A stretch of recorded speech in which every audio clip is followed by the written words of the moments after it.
So let's create a view for our new details action. And we already know that it's gonna be in views folder, and we already have candy folder there, so we'll add it to it. So add, and we are adding new class from web, which is gonna be the razor view. And this one will be called details. So I'm going to delete all this, we don't need any of it. So what should this view be typed in? Well, we are passing into this view candy object, so that should be our model. So let's use add model for the candy.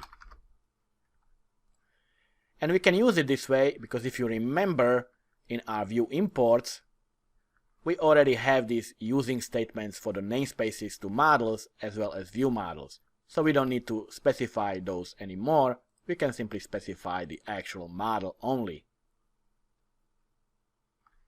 So now let's add some HTML.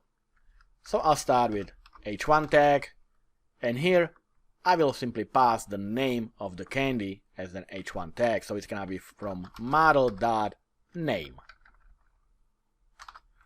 So that's the name property of the candy. And we don't want to loop through anything because we want to display a single candy.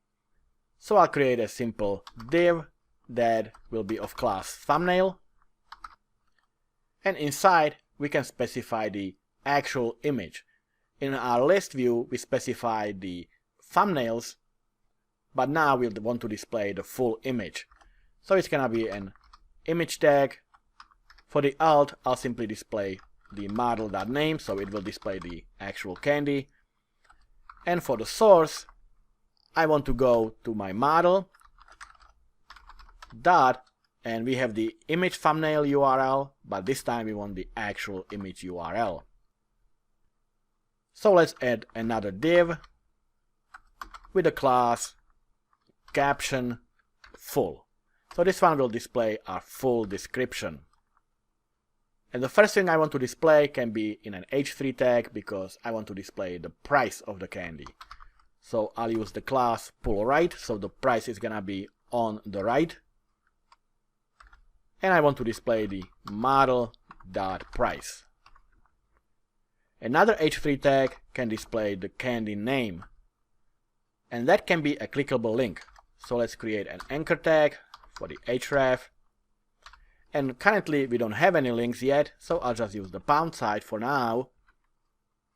And as the link, I want to display the model.name, so I want to display the candy name as the link that needs to be clicked. And then we can display the description, so in a paragraph, we will simply display model.description. Alright, so we have the details page, but how do we actually get to it? Well, we of course need to create a navigation that will link to this page. And we want to do that in the list view, so when the user clicks on any of the candy, we will go to the details page of that candy. So let's take care of that next.